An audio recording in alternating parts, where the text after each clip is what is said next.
Asalaamu calaykum asxaabta weydin salaamay idilkeen meel kasta aad joogtaan waa walaashin Siina channelka aad daawanaysaana waa Siina Official waa mar kale iyo muuqaal cusub muuqaalkan waxaan kaga hadlay 5 wadan oo aanay qorraxdu ka dhicin 70 maalmood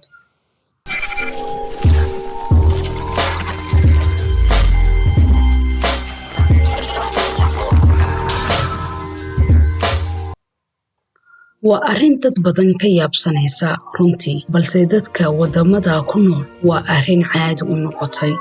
dhanka kale haddaynu u dhigno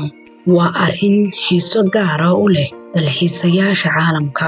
lambarka 1 Norway dalka Norway waa dal ay soo jeedo qorraxdu saqda dhexe sidaa darteed dalka Norway waa mid aanay qorraxdu ka dhicin 74 maalin magaalada Svalbard ee dalka Norway qorraxdu waxa ay si joogto ah uga soo baxdaa laga bilaabo bisha Abriil 10keeda ilaa bisha August 23keeda waxaan dhihi karnaa waa wadan saacadu hagayso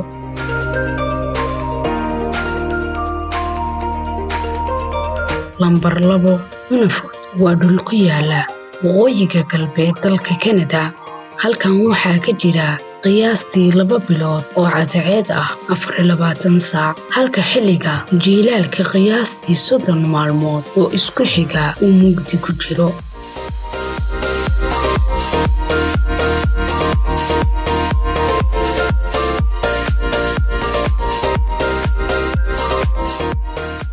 lambarka 3 Iceland waa jasiiradda ugu weyn Yurub marka laga reebo Ingiriiska balse marka la gaaro xagaaga iftiinka qorraxdu waa mid muuqda sida bishan June qorraxdu ma dhacdo haddii aad jeclaysato inaad aragto qorraxda iyo jawigeeda waxaad tegi doontaa Akrera iyo jasiiradda Grismi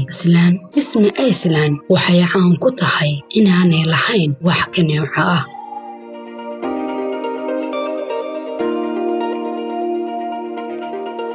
lambarka 4 Beero Alaska waa wadan caan ku ah buuraha barafka hareeyay soo jiita dalxiisayaasha caalamka halkaas oo ay tagi karaan xilli walba gobolkan ayaa qorraxdiisu tahay mid joogto ah bisha May iyo aakhirka bisha Luulyo balse xilliga jiilaalka waa mid mugdi ku jira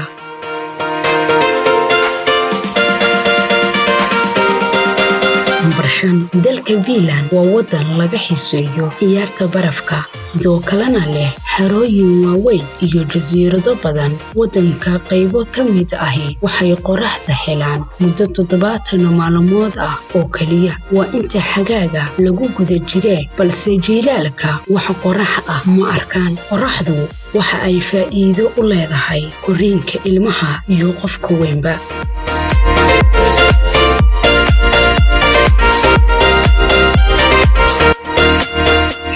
wadan waa 5 wadan oo qorraxda u hela si aanay wadamada kale u helin waxaan jeclaystay inaan idinla wadaago fadlan haddii ay tahay markii ugu horeysay aad soo boqonayso channelka subscribe dheh gambaleelkana furo videoga haddii aad ka heshay like gare sina share gare aad mahadsantihiin asxaabta igu xiran kuwa nagu soo biirayana waxaan leenahay soo dhawaada